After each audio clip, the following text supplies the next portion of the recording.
The difference between those who achieve greatness and those who settle for mediocrity lies in a truth that only 5% of people ever discover: the ability to completely master their own mind. While most remain prisoners of their own chaotic thoughts and paralyzing doubts, you can choose to free yourself from the mental storms that sabotage your dreams every day. Napoleon Hill discovered this when he interviewed over 500 successful people over 20 years. Ancient Stoic masters like Marcus Aurelius had already mastered this science 2,000 years ago. And today, you're going to learn the 5 precise steps they used to transform weak minds into unshakable fortresses. If you wake up every day with the feeling that your thoughts control you, instead of you controlling them, if you feel that your mind is a battlefield where worries always win, then you are exactly where you need to be for transformation. What you're about to discover in the next few minutes isn't magic or wishful thinking. It's applied psychology, validated by modern studies on neuroplasticity and Stoic interventions that produce measurable results in just 6 weeks. But the first signs of change begin today. The science is clear. 95% of people live on mental autopilot, reacting to the same negative thought patterns that have kept them trapped for years. Imagine your mind as a car on autopilot, heading toward a cliff. You're in the passenger seat watching helplessly as it always follows the same destructive route. They wake up, switch on worry mode, feed the same anxieties, and go to sleep exhausted from battling their own mind.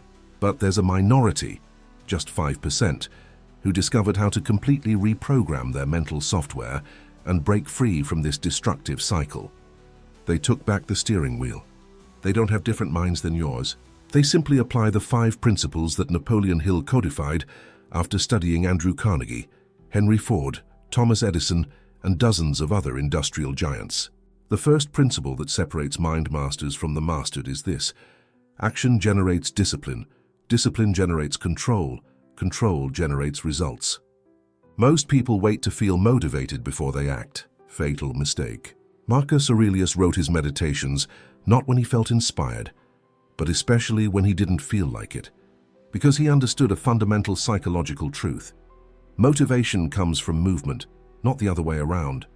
When you act despite not feeling like it, you train your mind to obey your conscious will instead of your automatic impulses. This isn't theory. Researchers at Yale University demonstrated that people who implement Stoic mental control protocols for just 4 weeks show measurable changes in prefrontal cortex activity, the region responsible for self-control and decision-making. It's as if you're literally rebuilding your brain's command circuits. What the ancients called discipline, modern neuroscience calls strengthening executive connections. But discipline without direction is like having a Ferrari without a GPS. The second foundation that Napoleon Hill observed in all his interviewees was something he called definite chief purpose. But here's what most people don't understand. It's not about choosing goals. It's about programming the mind to automatically seek opportunities that align with your vision. When you define with surgical precision what you want, your brain activates what neuroscientists call the reticular activation system. It's like installing a mental filter that highlights everything relevant to your goals while filtering out the rest. Henry Ford didn't visualize cars because he liked to dream. He visualized because he understood that the mind doesn't distinguish between vivid imagined experiences and real experiences. It's as if you can hack your own brain, making it believe that success has already happened. When you visualize your success with specific sensory details, colors, sounds, sensations, you're literally neurologically rehearsing the path to the outcome. Neuroimaging studies show that visualization activates the same brain regions as real experience.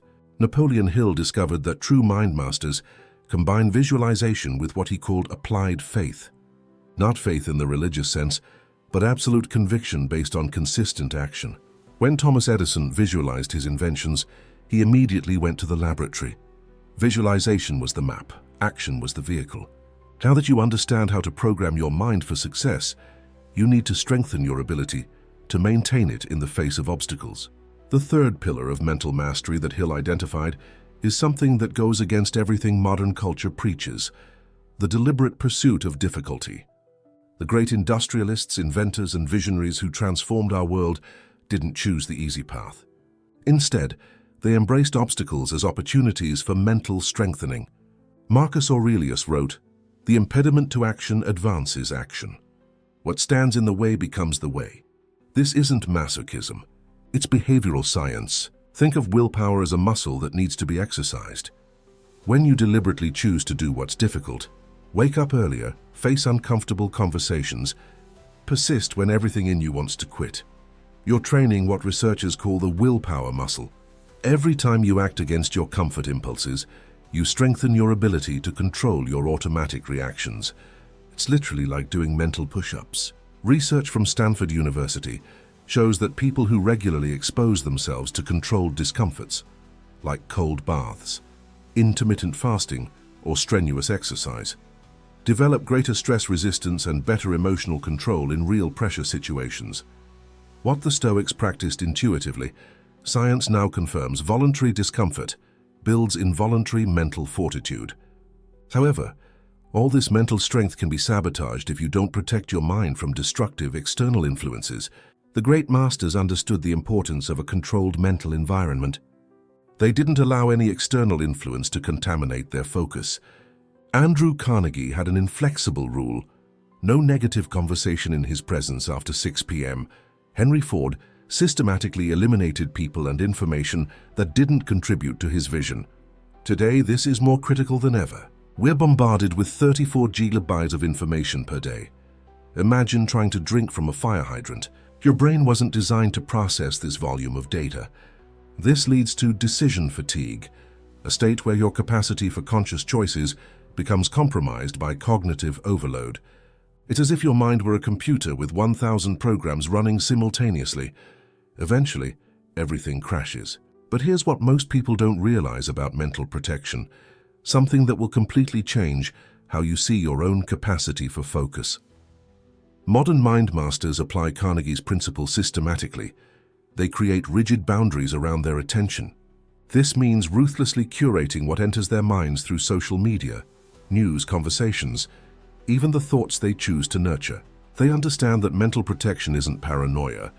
It's a high-performance strategy. All these elements, disciplined action, clear purpose, seeking discomfort, and mental protection, only become truly transformative when applied consistently. The fifth and final foundation that Napoleon Hill codified was the most powerful, applying all principles through non-negotiable daily rituals. He observed that all his interviewees had specific morning routines where they practiced mental control before the external world could influence them. Marcus Aurelius began each day writing reminders to himself about how to maintain mental control in the face of adversities he knew he would encounter. Thomas Edison dedicated the first 2 hours of each morning to visualization and planning before any external interaction. Andrew Carnegie reserved 30 minutes each morning for what he called mental harmonization, aligning his goals with his daily game plan. Modern neuroscience confirms the wisdom of these practices. The brain is most neuroplastic in the first hours after waking, when cortisol levels are naturally elevated and the mind hasn't yet been overwhelmed by external demands. It's as if your mind were fresh clay in the first hours of the day, moldable, receptive, ready to be sculpted into the shape you choose. It's the ideal window for deliberate mental programming. But here's what separates true masters from those who just play with personal development. They treat these rituals as unbreakable commitments to themselves. No matter how they feel, no matter the external circumstances, no matter if they don't have time, they understand that consistency in small daily actions is what builds extraordinary mental mastery over time. Now, you already know the 5 foundations of mental mastery that Napoleon Hill discovered and that the ancient Stoics practiced: disciplined action, clear definition of purpose, deliberate seeking of difficulty, rigorous protection of the mental environment, and application through daily rituals. But knowing the principles is just the first step. The foundation is built, but true mental mastery requires the advanced implementation techniques that Napoleon Hill kept for his inner circle. With the 5 foundations established in your mind, the time has come to reveal the most powerful techniques that the great masters of the mind guarded as secrets for centuries. You've invested your attention and energy up to this point, and this demonstrates that you're not like most people who give up at the first obstacle. Step 3. Advanced mental resistance mastery. This is where we definitively separate those who achieve greatness from those who settle for mediocrity. The great industrialists, inventors, and visionaries who transformed our world didn't choose the easy path. Instead, they embraced obstacles as strengthening opportunities. Thomas Edison faced 1,000 failed attempts before creating the electric light bulb. When questioned about his failures, he responded, "I didn't fail 1,000 times.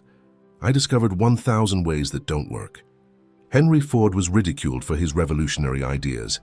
The Wright brothers were called crazy for believing that man could fly. What did they all have in common? The ability to transform resistance into fuel for determination. When you face a difficult situation, your brain automatically seeks the path of least resistance. It's primitive survival programming, your reptilian brain screaming, "Flee from danger." But you can rewire this response. First, recognize the impulse to avoid difficulty. Second, pause for 3 seconds and breathe deeply. Third, mentally reframe, "This resistance is my training for greatness." Practice this exercise daily. Identify a task you've been avoiding, one that makes you uncomfortable just thinking about it. It could be a difficult conversation, a complex project, or a new skill. Instead of putting it off, engage immediately. Feel the resistance, accept it, and act despite it. Fourth step, the art of strategic visualization. Here's a secret few people know.